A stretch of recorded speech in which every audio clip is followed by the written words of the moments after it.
کہ تمہارا پروردگار و ان ربک لہو العزیز الرحیم، تمہارا پروردگار بڑا صاحب اقتدار اور بڑا مہربان ہے۔ آیت نمبر 171 میں تھوڑا سا دیکھ لیجیے گا کہ اس سے مراد خود حضرت لوط علیہ السلام کی بیوی ہے، جو ایمان لانے کے بجائے اپنی بدکردار قوم کا ساتھ دیتی تھی۔ جب عذاب آنے سے پہلے حضرت لوط علیہ السلام کو شہر سے باہر نکلنے کا حکم ہوا تو یہ عورت اللہ تعالیٰ کے حکم سے پیچھے رہ گئی تھی، اور جب بستی والوں پر عذاب آیا تو یہ بھی اس کا شکار ہو گئی تھی۔ آیت نمبر 176 دیکھیں، کذبت اصحاب الایکۃ المرسلین اذ قال لهم شعیب الا تتقون۔ ایکا کے باشندوں نے پیغمبروں کو جھٹلایا جبکہ شعیب علیہ السلام نے ان سے کہا کہ کیا تم اللہ سے ڈرتے نہیں ہو؟ یقین جانو کہ میں تمہارے لیے امانتدار پیغمبر ہوں، لہٰذا تم اللہ سے ڈرو اور میری بات مانو، اور میں تم سے اس کام کی کسی قسم کی کوئی اجرت نہیں مانگتا۔ میرا اجر تو صرف اس ذات نے اپنے ذمہ لے رکھا ہے جو سارے دنیا جہان کی پرورش کرتی ہے۔ اب دیکھیں سیکوینس میں دیکھیں، جتنے پیغمبر آتے جا رہے ہیں سب کا ایک ہی پیغام تھا، قوم کو ایک ہی پیغام سب نے دیا، اور سب نے یہی کہا کہ ہم اس کام کا ہم آپ سے اجرت نہیں لیتے۔ تو اسے دین کا کام کرنے والوں کے لیے بھی جو ہے اس میں یہی سبق ہے کہ اگر وہ دین کا کام کر رہے ہیں تو ایک تو یہ کہ لوگوں سے بھی ہم کوئی اجرت، کوئی شاباش، کوئی شکریہ کی توقع نہ رکھیں، اور دوسرا یہ کہ جو بھی اجر ہے اس کام کا وہ اللہ کے ذمہ، اور اللہ سے ہی اجر طلب کرنا چاہیے۔ لوگوں سے شکریہ یا شاباش یا اپریسیشن بھی ہمیں نہیں مانگنا کہ اگر وہ بھی ہم دیں گے تو ہم اپنا اجر ضائع نہ کریں۔ اللہ کے ذمہ جو اجر ہے وہ بہترین ہے اور اس سے ہی اجر مانگنا چاہیے۔ آگے ہے کہ آیت نمبر 181 میں پورا ناپ دیا کرو اور ان لوگوں میں سے نہ ہو جاؤ جو دوسروں کو گھاٹے میں ڈالتے ہیں، اور سیدھی ترازو سے تولا کرو اور لوگوں کو ان کی چیزیں گھٹا کر نہ دیا کرو، اور زمین میں فساد مچاتے مت پھرا کرو۔ ٹھیک ہے، تو یہ پہلے بھی اس کی ساری ڈیٹیل گزر چکی ہے کہ حضرت شعیب علیہ السلام کے قوم پہ اللہ نے کیوں عذاب بھیجا تھا کہ وہ کم ناپتے تولتے تھے، اس وجہ سے۔ تو جو بھی تول کا پیمانہ ہوتا ہے اس سے یہ کہا کہ اسے صحیح طرح کھل کے ناپ کے دو، اس میں کسی قسم کی ڈنڈی نہ مارو۔ آیت 176 کا تھوڑا سا دیکھ لیجیے گا۔ ایکا اصل میں گھنے جنگل کو کہتے ہیں۔ حضرت شعیب علیہ السلام جس قوم کی طرف بھیجے گئے تھے وہ ایسے ہی گھنے جنگل کے پاس واقع تھی، اور اس بستی کا نام مدین تھا، اور بعض کا کہنا ہے کہ مدین کے قریب کوئی اور بستی تھی اور حضرت شعیب علیہ السلام اس کی طرف بھی بھیجے گئے تھے۔ اس کی ساری تفصیل پیچھے انشاءاللہ گزر چکی ہے، اب ہم صرف ترجمہ ہی پڑھیں گے۔ آگے دیکھیں آیت نمبر 184 سے دیکھیں، وَاتَّقُوا الَّذِي خَلَقَكُمْ وَالْجِبِلَّةَ الْأَوَّلِينَ، اور اس ذات سے ڈرو جس نے تمہیں بھی پیدا کیا اور پچھلے خلقت کو بھی۔ کہنے لگے تم پر تو کسی نے بڑا بھاری جادو کر دیا ہے، تمہاری حقیقت اس کے سوا کچھ بھی نہیں کہ تم ہم جیسے ہی ایک انسان ہو، اور ہم تمہیں پورے یقین کے ساتھ جھوٹا سمجھتے ہیں۔ اب دیکھیں جو بھی پیغمبر آئے تھے جو ان کو دین کی بات بتاتے تھے، یہ اس کو کیا کہتے تھے کہ یہ جادو ہے، جادوگر ہے، جادو ہو گیا اس پر نا، لہٰذا کہ تم سچے ہو تو ہم پر آسمان کا کوئی ٹکڑا گرا دو۔ آیت نمبر 188 سے 199 تک کا 191 کا ترجمہ دیکھیں۔ شعیب علیہ السلام نے کہا میرا پروردگار خوب جانتا ہے کہ تم کیا کر رہے ہو۔ غرض ان لوگوں نے شعیب علیہ السلام کو جھٹلا دیا، جس کا نتیجہ یہ ہوا کہ انہیں صاحبان والے دن کے عذاب نے آ پکڑا۔ بے شک وہ ایک زبردست دن کا عذاب تھا، یقیناً اس سارے واقعے میں عبرت کا بڑا سامان ہے، پھر بھی ان میں سے اکثر لوگ ایمان نہیں لاتے، اور یقین رکھو کہ تمہارا پروردگار صاحب اقتدار بھی ہے اور بڑا مہربان بھی۔ آگے آیت نمبر دیکھیں 192 سے 198 تک ہے۔ وَإِنَّهُ لَتَنزِيلُ رَبِّ الْعَالَمِينَ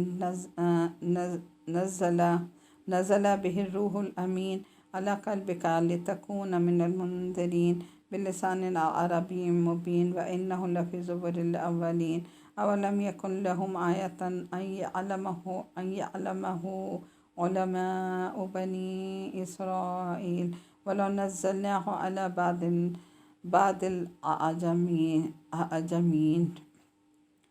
بے شک یہ قرآن رب العالمین کا نازل کیا ہوا ہے، امانت دار فرشتہ لے کر اترا ہے۔ اے پیغمبر صلی اللہ علیہ وسلم تمہارے قلب پر اترا ہے تاکہ تم ان پیغمبروں میں شامل ہو جاؤ جو لوگوں کو خبردار کرتے ہیں۔ ایسی عربی زبان میں اترا ہے جو پیغام کو واضح کر دینے والی ہے، اور اس قرآن کا تذکرہ پچھلی آسمانی کتابوں میں بھی موجود ہے۔ بھلا یہ کیا ان لوگوں کے لیے کوئی دلیل نہیں ہے کہ بنو اسرائیل کے علماء اس سے واقف ہیں، اور اگر یہ کتاب اجمی لوگوں میں سے کسی پر نازل کر دیتے۔ آیت نمبر 199 سے 204 تک، اور وہ ان کے سامنے پڑھ بھی دیتا تو یہ لوگ تب بھی اس پر ایمان نہ لاتے۔ مجرموں کے دلوں میں تو ہم نے اس کو اسی طرح داخل کیا ہے، یہ لوگ اس پر اس وقت تک ایمان نہیں لائیں گے جب تک دردناک عذاب آنکھوں سے نہ دیکھ لیں، اور وہ ان کے پاس اس طرح اچانک آ کھڑا ہو کہ ان کو پتہ بھی نہ چلے، پھر یہ کہہ کر اٹھیں کہ کیا ہمیں کچھ مہلت مل سکتی ہے، تو کیا یہ لوگ ہمارے عذاب کے لیے جلدی مچا رہے ہیں۔ آیت نمبر 205 سے 211 تک، افرأیت ان متعناہم سنین، بھلا بتاؤ اگر ہم کئی سال تک انہیں عیش کا سامان مہیا کرتے رہیں، پھر وہ عذاب ان کے اوپر آ کھڑا ہو جس سے انہیں ڈرایا جا رہا ہے، تو عیش کا جو سامان ان کو دیا جا رہا تھا وہ انہیں عذاب کے وقت کیا فائدہ پہنچا سکتا تھا، اور ہم نے کسی بستی کو اس کے بغیر ہلاک نہیں کیا کہ پہلے اس کے لیے خبردار کرنے والے موجود تھے تاکہ وہ نصیحت کریں، اور ہم ایسے تو نہیں ہیں کہ ظلم کریں، اور اس قرآن کو شیاطین لے کر نہیں اترے۔ ذکر وما کننا ظالمین وما تنزلت به شیاطین وما ينبغي لهم وما یستطیعون، اور اس قرآن کو شیاطین لے کر نہیں اترے، نہ یہ قرآن ان کے مطلب کا ہے اور نہ ہی وہ ایسا کر سکتے ہیں۔ انہم عن السمع لمعزولون فلا تدع مع اللہ الہا آخر فتکون من المعذبین وانذر عشیرتک الاقربین۔ آیت نمبر 212 سے 221 تک دیکھیں۔ انہیں تو وحی کے سننے سے بھی روک دیا گیا ہے، لہٰذا اللہ کے ساتھ کوئی معبود نہ مانو، کبھی تم بھی ان لوگوں میں شامل ہو جاؤ جنہیں عذاب ہوگا۔ اور اے پیغمبر صلی اللہ علیہ وسلم تم اپنے قریب ترین خاندان کو خبردار کرو، اور جو مومن تمہارے پیچھے چلیں ان کے لیے انکساری کے ساتھ اپنی شفقت کا بازو جھکا دو، اور اگر وہ تمہاری نافرمانی کریں تو کہہ دو کہ جو کچھ تم کر رہے ہو اس سے میرا کوئی تعلق نہیں، اور اس اللہ پر بھروسہ رکھو جو بڑا اقتدار والا مہربان ہے، جو تمہیں اس وقت بھی دیکھتا ہے جب تم عبادت کے لیے کھڑے ہوتے ہو۔ الذی یراک حین تقوم وتقلبک فی الساجدین انہ ھو السمیع العلیم ھل انبئکم علی من تنزل الشیاطین۔ وہ تمہیں اس وقت بھی دیکھتا ہے جب تم عبادت کے لیے کھڑے ہوتے ہو، اور سجدہ کرنے والوں کے درمیان تمہاری آمد و رفت کو بھی دیکھتا ہے۔ یقین رکھو کہ وہی ہے جو ہر بات کو سنتا اور ہر چیز کو جانتا ہے۔ کیا میں تمہیں بتاؤں کہ شیاطین کن لوگوں پر اترتے ہیں؟ اس میں تھوڑا سا آیت نمبر 214 کا دیکھ لیجیے گا۔ 214 میں ہے کہ یہ وہ آیت ہے جس کے ذریعے حضرت صلی اللہ علیہ وسلم کو سب سے پہلے تبلیغ کا حکم ہوا، اور یہ ہدایت دی گئی کہ تبلیغ کا آغاز اپنے قریبی خاندان کے لوگوں سے فرمائیں۔ چنانچہ اس آیت کے نازل ہونے کے بعد آپ نے اپنے قریبی خاندان کے لوگوں کو جمع کر کے ان کو دین حق کی دعوت دی، اور اس میں یہ بھی سبق دیا گیا کہ اصلاح کا کام کرنے والے کو سب سے پہلے اپنے گھر اور اپنے خاندان سے کام شروع کرنا چاہیے۔ تو اللہ تعالیٰ کا جو حضور صلی اللہ علیہ وسلم کو حکم ہوا تھا وہ کیا ہوا تھا کہ سب سے پہلے دین کی دعوت اپنے رشتہ داروں کو، اپنے خاندان والوں کو پہنچاؤ، اور جب آپ صلی اللہ علیہ وسلم نے اپنے گھر میں ایک دعوت کا اہتمام کیا اور سب اپنے خاندان والوں کو، رشتہ داروں کو بلایا، تو آپ کے چچا جو ہے ابو جہل جو ہے وہ اٹھ کھڑے ہوئے، اور انہوں نے بہت برا بھلا کہا کہ کیا تم نے ہمیں اس لیے یہاں جمع کیا تھا کہ تم ہمیں یہ باتیں بتاؤ؟ یعنی دین کی بات سننے کو کوئی تیار ہی نہیں تھے نا کہ یہ کیا اس نے دعوت دینی شروع کر دی۔ تو دیکھیں اللہ کا تو حکم ہے کہ سب سے پہلے خاندان والوں کو، رشتہ داروں کو بتاؤ، لیکن سب سے زیادہ مشکل دین کا کام کرنا خاندان میں ہی ہوتا ہے، کیونکہ وہی لوگ بات سننے پر تیار نہیں ہوتے۔ تو اللہ تعالیٰ سے بس دعا کرنی چاہیے کہ اللہ تعالیٰ سب سے پہلے ہمارے خاندان والوں کو ہدایت دے اور انہیں دین کی طرف لا، اس کے بعد پھر دوسرے لوگوں پر کام کرنے کے لیے باہر نکلیں اور اللہ تعالیٰ سے مدد طلب کرتے رہیں۔ اب یہاں جو کہا کہ کیا میں تمہیں بتاؤں کہ شیاطین کن لوگوں پر اترتے ہیں، تو کہا کہ آیت نمبر یہ ہے 222 سے 227 تک دیکھیں۔ تنزل علی کل افاک اثیم یلقون السمع واکثرهم کاذبون والشعراء یتبعهم الغاوون الم تر انہم فی کل واد یہیمون۔ وہ ہر ایسے شخص پر اترتے ہیں جو پرلے درجے کا جھوٹا گناہ گار ہو، وہ سنی سنائی بات لا ڈالتے ہیں اور ان میں سے اکثر جھوٹے ہوتے ہیں۔ رہے شاعر لوگ تو ان کے پیچھے تو بے راہ لوگ چلتے ہیں۔ کیا تم نے کبھی دیکھا نہیں کہ وہ ہر وادی میں بھٹکتے پھرتے ہیں، اور یہ کہ وہ ایسی باتیں کہتے ہیں جو کرتے نہیں۔ ہاں مگر وہ لوگ مستثنیٰ ہیں جو ایمان لائے، انہوں نے نیک عمل کیے اور اللہ کو کثرت سے یاد کرتے ہیں اور اپنے اوپر ظلم ہونے کے بعد اس کا بدلہ لیا، اور ظلم کرنے والوں کو عنقریب پتہ چل جائے گا کہ وہ کس انجام کی طرف پلٹ رہے ہیں۔ آیت نمبر 223 کا تھوڑا سا دیکھ لیجیے گا، یعنی شیاطین کی جو باتیں ہیں ان پر بھروسہ کرنے والے کوئی نیک لوگ نہیں ہوتے بلکہ گناہ گار لوگ ہوتے ہیں، ٹھیک ہے۔ تو شیاطین پر ظاہر ہے جو بھروسہ کریں گے گناہ گار لوگ ہی ہوں گے۔ یہ دعویٰ بھی بالکل لغو ہے کہ انہیں غیب کی خبریں معلوم ہیں، یعنی جیسے پہلے بھی ہم نے پڑھا تھا نا کہ یہ شیاطین جو ہیں یہ اوپر جاتے ہیں، آسمانوں پہ سن لیتے ہیں، اگر کوئی ایک آدھ بات ان کے کانوں میں پڑ جاتی ہے تو یہ آ کر انہیں کاہنوں کو بتا دیتے ہیں، اور اگر ان میں سے کوئی ایک سچی نکل آئے تو پھر لوگوں کے ایمان جو ہیں وہ متزلزل ہوتے ہیں، اور لوگ جو ان پر وہ کرتے ہیں کہ ہاں اس نے یہ بات بالکل صحیح کہی ہے، جبکہ ایسا نہیں ہوتا۔ تو یہ کہا کہ یہ بالکل لغو ہے کہ انہیں غیب کی خبریں معلوم ہیں۔ کبھی فرشتوں کی کوئی بات ان کے کانوں میں پڑ جاتی ہے تو اس میں بہت سا جھوٹ شامل کر کے اپنے آگے جا کر بتا دیتے ہیں۔ اب یہاں جو ہے یہ کفار کی دوسری جو بات ہے اس کی تردید کی جا رہی ہے کہ نبی کریم صلی اللہ علیہ وسلم معاذ اللہ شاعر ہیں، اور قرآن کریم شاعری کی کتاب ہے۔ اللہ تعالیٰ فرماتے ہیں کہ شاعری تو ایک تخیلاتی چیز ہے جس کا بسا اوقات حقیقت سے تعلق ہی نہیں ہوتا، چنانچہ وہ اپنی خیالی وادیوں میں بھٹکتے رہتے ہیں اور تشبیہات استعاروں میں حد سے گزرتے ہیں۔ اس لیے جو لوگ شاعری ہی کو اپنا اوڑھنا بچھونا بنا لیتے ہیں ان کا کبھی کوئی اپنا دینی پیشوا نہیں ہوتا، اور نہ ہی وہ بناتے ہیں، اور اگر کوئی ان کا اپنا مقتدی بن بھی جاتا ہے تو وہ جو خود گمراہ ہو اور حقیقت کے بجائے خیالی دنیا میں رہنا چاہتا ہو۔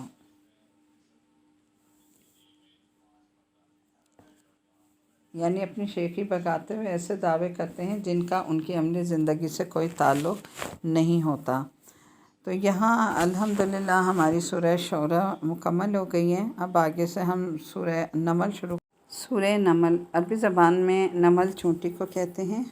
اس کا تھوڑا سا سورت کا ہم بیک گراؤنڈ دیکھ لیتے ہیں کیا ہے۔ یہ سورت یعنی سورہ شورى کے فوراً بعد نازل ہوئی تھی، اور دوسری مکی صورتوں کی طرح اس کا بھی موضوع اسلام کے بنیادی عقائد کا اثبات اور کفر کے برے نتائج کا بیان ہے۔ اشارہ ان قوموں کی طرف ہے کہ جس بنا پر ان کی بات نہیں مانی کہ انہیں اپنی دولت اور اپنے سماجی رتبے پر گھمنڈ تھا۔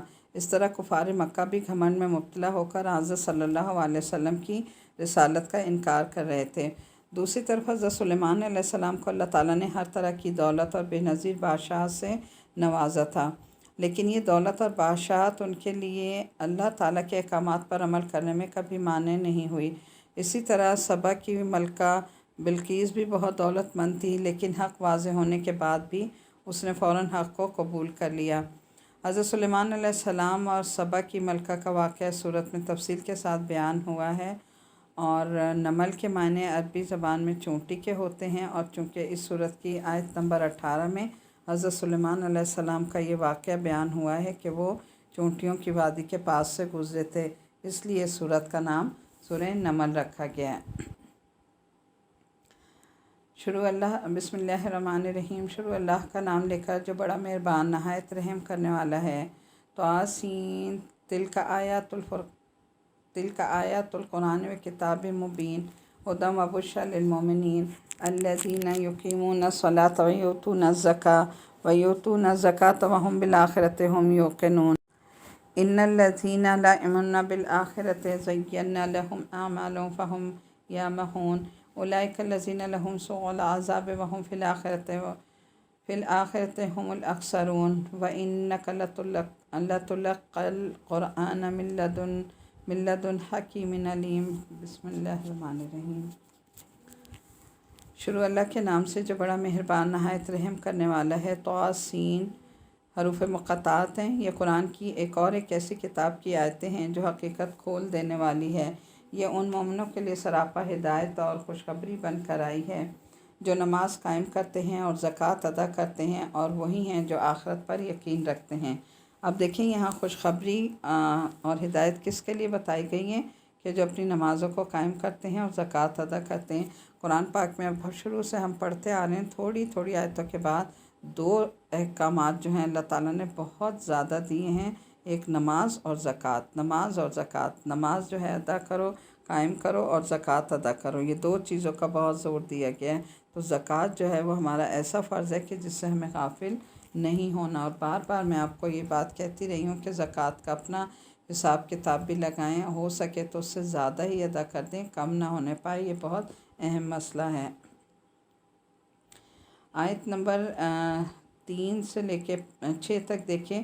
حقیقت یہ ہے کہ جو لوگ آخرت پر ایمان نہیں رکھتے، ہم نے ان کے اعمال کو ان کی نظروں میں خوشنما بنا دیا ہے، اس لیے وہ بھٹکتے پھر رہے ہیں۔ یہی وہ لوگ ہیں جن کے لیے برا عذاب ہے، اور وہی ہیں جو آخرت میں سب سے زیادہ نقصان اٹھانے والے ہیں۔ اور اے پیغمبر صلی اللہ علیہ وسلم، بلا شبہ تمہیں یہ قرآن اس اللہ کی طرف سے عطا کیا جا رہا ہے جو حکمت کا مالک بھی ہے اور علم کا مالک بھی۔ اس وقت کو آیت نمبر 7 سے دیکھیے 10 تک۔ اس وقت کو یاد کرو جب موسیٰ علیہ السلام نے اپنے گھر والوں سے کہا تھا کہ مجھے ایک آگ نظر آئی ہے، میں بھی تمہارے پاس کوئی خبر لے کر آتا ہوں، یا پھر تمہارے پاس آگ کا کوئی شعلہ اٹھا کر لاؤں گا تاکہ تم آگ سے گرمی حاصل کر سکو۔ اچھا، یہ تو دیکھیں سارا جو واقعہ ہے پہلے بھی گزر چکا ہے حضرت موسیٰ کا، اور کافی دفعہ آیا ہے قرآن پاک میں۔ دوبارہ اس کی ہم ڈیٹیل میں نہیں جائیں گے، صرف ایک پوائنٹ یہاں پر یہ دیکھ لیجیے گا کہ حضرت موسیٰ علیہ السلام جب وہاں سے نکلے ہیں تو اپنے جو وہ تھیں گھر والے، ان کے ساتھ وہ آ رہے تھے اپنی بیوی کے ساتھ نا۔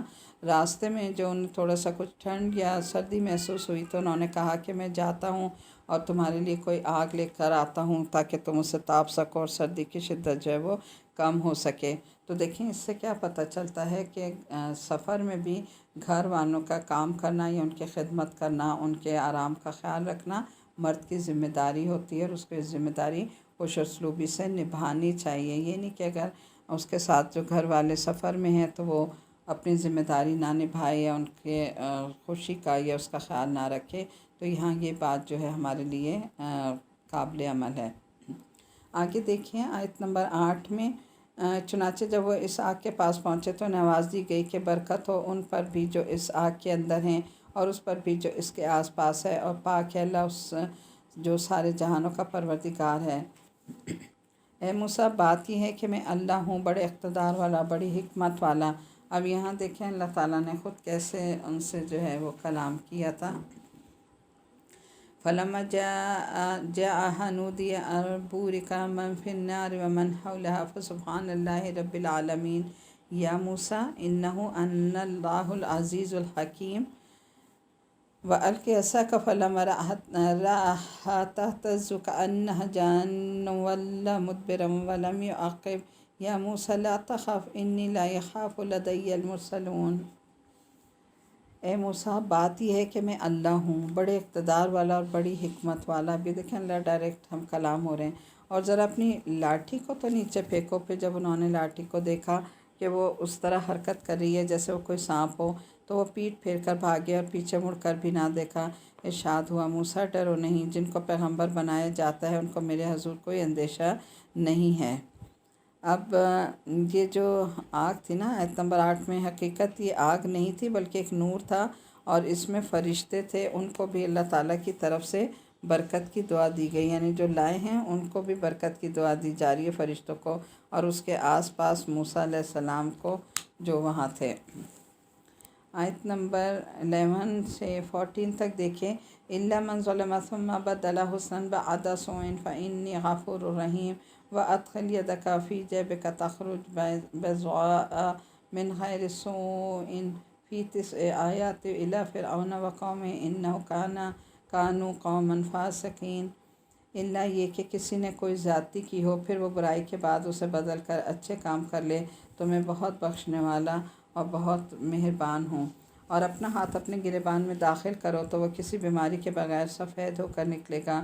یہ دونوں باتیں 9 نشانیوں میں سے ہیں جو فرعون اور اس کی قوم کی طرف تمہارے ذریعے بھیجی جا رہی ہیں۔ حقیقت یہ ہے کہ وہ نافرمان لوگ تھے۔ اب ان کا جو یہ ہاتھ تھا نا، اس میں اللہ تعالیٰ نے کیا معجزہ کیا تھا کہ اپنا نور جو ہے اسے چمکا دیا تھا اس ہاتھ سے، ہاتھ کو، تو ان کا ہاتھ جو ہے وہ چمکنے لگا تھا۔ انہیں کوئی بیماری نہیں تھی بلکہ اللہ کے نور کی روشنی تھی اس ہاتھ میں۔ پھر ہوا یہ کہ جب ان کے پاس ہماری نشانیاں اس طرح پہنچیں کہ وہ آنکھیں کھولنے والی تھیں تو انہوں نے کہا کہ یہ تو کھلا جادو ہے، اور اگرچہ ان کے دلوں کو ان کی سچائی کا یقین ہو چکا تھا مگر انہوں نے ظلم اور تکبر کی وجہ سے ان کا انکار کیا۔ اب دیکھ لو کہ ان فساد مچانے والوں کا انجام کیسا ہوا۔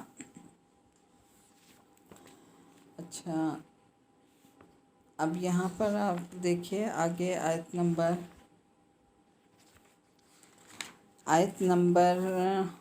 15 سے لے کے 17 تک دیکھیں۔ اور ہم نے داؤد اور سلیمان علیہ السلام کو علم عطا کیا اور انہوں نے کہا کہ تمام تعریفیں اللہ ہی کی ہیں کہ جس نے ہمیں بہت سے مومن بندوں پر فضیلت عطا کی۔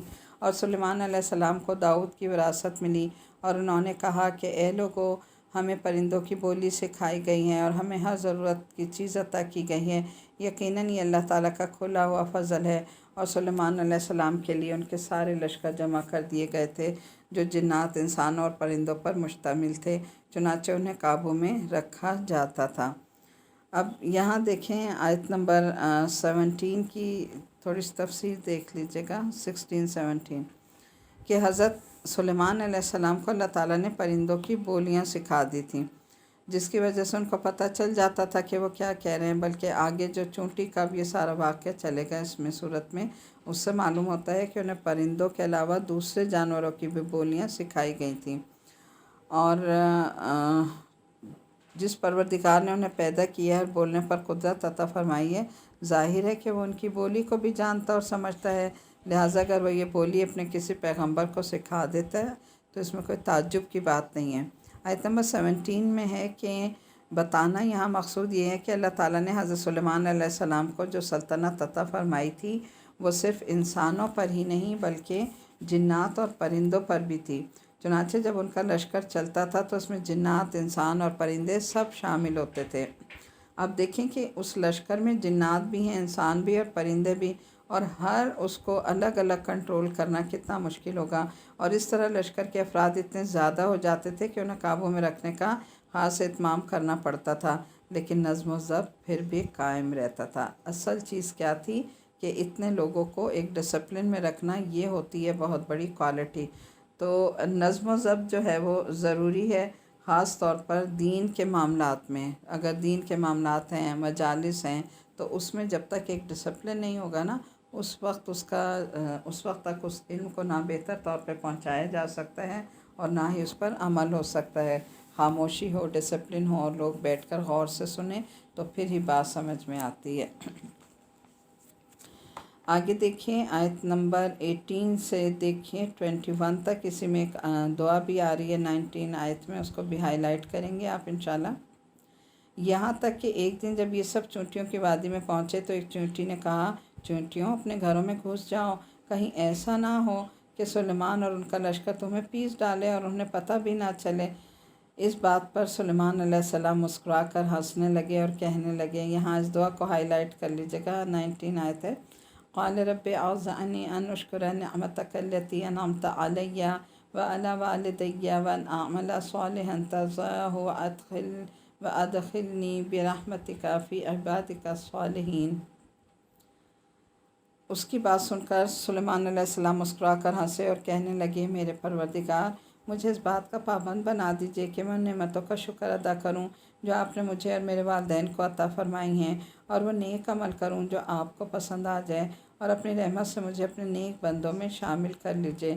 اب دیکھیں یہ دعا وہ ہے کہ جو ہمیں سب کو بہت پڑھنی چاہیے، خاص طور پہ والدین کے لیے کہا کہ جب وہ 40 سال کی عمر کو کراس کریں تو یہ دعا اپنے پر لازم کر لیں، اگر وہ چاہتے ہیں کہ ان کی اولادیں جو ہیں ان کی فرما بردار ہوں اور صحیح راستے پر ہوں تو انہیں یہ دعا بہت پڑھنی چاہیے اپنے بچوں کے اولادوں کے لیے۔ آیت نمبر 20 اور 21 دیکھیں، اور انہوں نے ایک مرتبہ پرندوں کی حاضری لی تو کہا، کیا بات ہے کہ مجھے ہدہد نظر نہیں آ رہا؟ کیا وہ کہیں غائب ہو گیا ہے؟ میں اسے سخت سزا دوں گا یا اسے ذبح کر ڈالوں گا، الا یہ کہ وہ میرے سامنے کوئی واضح وجہ پیش کرے۔ اب یہ جو حضرت سلیمان علیہ السلام کا سارا واقعہ اس میں چلا ہے نا، اور اس کو یہ جانوروں کی بولیاں، یہ ساری دیکھیں اتنے خوبصورت ایک کہانی کے انداز میں اگر آپ چاہیں تو آپ بچوں کو سنائیں، ان کا یقین بھی بنے گا، اپنے قرآن کی باتوں سے بھی وہ جڑیں گے اور ان کے لیے ایک انٹرسٹنگ بھی وہ ہوگا۔ تو کوشش کیا کریں کہ قرآن کے جو واقعات ہیں ان کو کہانی کی صورت میں بچوں کو سنائے کریں تاکہ شروع سے ایک دین پہ، ایک اسلام پہ ان کا مائنڈ بنے۔ آیت نمبر 22 سے 26 تک دیکھیے۔ پھر ہدہد نے زیادہ دیر نہیں لگائی اور آ کر کہا کہ میں نے ایسی معلومات حاصل کی ہیں جن کا آپ کو علم نہیں ہے، اور میں ملک کے سبا سے آپ کے پاس ایک یقینی خبر لے کر آیا ہوں۔ میں نے وہاں ایک عورت کو پایا جو ان لوگوں پر بادشاہت کر رہی ہے اور اس کو ہر طرح کا ساز و سامان دیا گیا ہے اور اس کا ایک شاندار تخت بھی ہے۔ میں نے اس عورت اور اس کے قوم کو پایا ہے کہ وہ اللہ کو چھوڑ کر سورج کے آگے سجدے کرتے ہیں، اور شیطان نے ان کو یہ سمجھا دیا ہے کہ ان کے اعمال بہت اچھے ہیں، چنانچہ انہیں صحیح راستے سے روک رکھا ہے، اور اس طرح وہ ہدایت سے اتنے دور ہو گئے ہیں کہ وہ اللہ کو سجدہ نہیں کرتے جو آسمان اور زمین کی چھپی ہوئی تمام چیزوں کو باہر نکال لاتا ہے، اور تم جو کچھ چھپاؤ اور جو کچھ ظاہر کرو سب کو وہ جانتا ہے۔ اللہ تو وہ ہے جس کے سوا کوئی عبادت کے لائق نہیں اور جو عرش عظیم کا مالک ہے۔ یہاں ہمارا پارٹ بھی ختم ہو رہا ہے، آیت نمبر 26 تک۔ 27 سے ہم پارٹ سی شروع کرتے ہیں